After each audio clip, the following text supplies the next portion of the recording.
चौकीदार चोर है, जुमलेबाज है, ये तो हमें नहीं पता, लेकिन ये चौकीदार धोखेबाज जरूर है।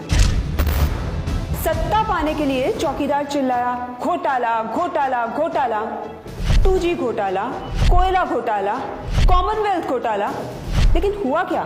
खोदा पहाड़ और निकला झूठ। 2G केस में ए राजा और कनीमोजी बाइज्जत बरी हो गए। ये वही लोग हैं जिन पे हमारे चौकीदार ने घोटाले का आरोप लगाया था, लेकिन कोर्ट को इनके खिलाफ एक भी सबूत नहीं मिला।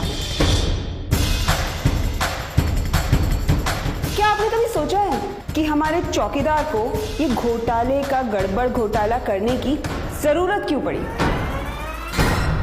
पीछे के दरवाजे से सत्ता हासिल करने का सारा खेल है मित्रों। हिंदुस्तान के एक एक गरीब आदमी को 15-20 लाख रुपए यूं ही मिल जाएगा। देश की सबसे मालदार संस्था BCCI के चेयरमैन विनोद राय का नाम तो आप सबने सुना ही होगा। ये वही CAG विनोद राय हैं जिन्होंने मीडिया में 2G स्कैम, कोल स्कैम के घोटाले की अफवाह फैलाई थी।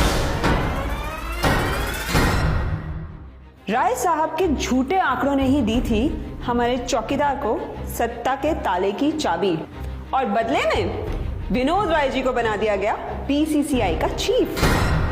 वैसे चौकीदार को प्रधान फेकू बनाने में सुप्रीम कोर्ट के रिटायर्ड जज RM लोढ़ा का भी बड़ा योगदान है।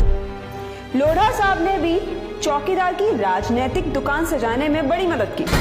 चौकीदार की सरकार ने हलफनामा दिया और लोढ़ा साहब ने निजी कंपनियों का पक्ष सुने बिना ही 214 कोल ब्लॉक्स के आवंटन को रद्द कर दिया, और बदले में लोढ़ा साहब को मिला BCCI सुधार कमेटी के चीफ का पद।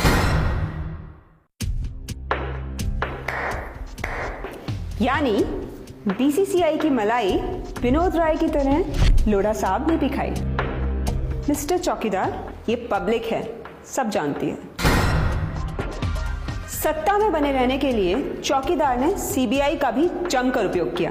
हमारी central bureau of investigation Vijay Mallya और नीरव मोदी जैसे लोगों को भले ही ना पकड़ पाए, लेकिन चौकीदार के हुक्म पे निर्दोष उद्योगपतियों और सरकारी कर्मचारियों को अच्छे से सताती है। ईमानदार IAS ऑफिसर, पूर्व कोल सचिव हरीश चंद्र गुप्ता भी CBI के जुल्म सह रहे हैं। सतयुग की तरह कलयुग में भी हरीश चंद्र दे रहे हैं अग्नि परीक्षा। दुनिया भर में घूम घूम के विदेशी कंपनियों के साथ राफेल जैसे बड़े बड़े सौदे करके हमारे चौकीदार ने मेक इन इंडिया का झूठा राग अलापा, लेकिन इंडियन कंपनीज की कोई कीमत नहीं समझी। अगर समझते तो आज देश का बैंड नहीं बजा होता। हर साल 2 करोड़ रोजगार का झूठा वादा करने वाले चौकीदार को शर्म नहीं आई। पावर प्लांट्स को 17,000 करोड़ का नुकसान हुआ। बैंकों का NPA 4 लाख करोड़ पहुंच गया। 8 नवंबर 2016 की रात्रि को 12 बजे से वर्तमान में जारी 500 रुपए और 1,000 रुपए के करेंसी नोट लीगल टेंडर नहीं रहेंगे। नोटबंदी करने वाले चौकीदार ने अर्थव्यवस्था को 57,000 करोड़ का चूना लगाया, लेकिन भक्तों को GST की तरह यह भी समझ में नहीं आया।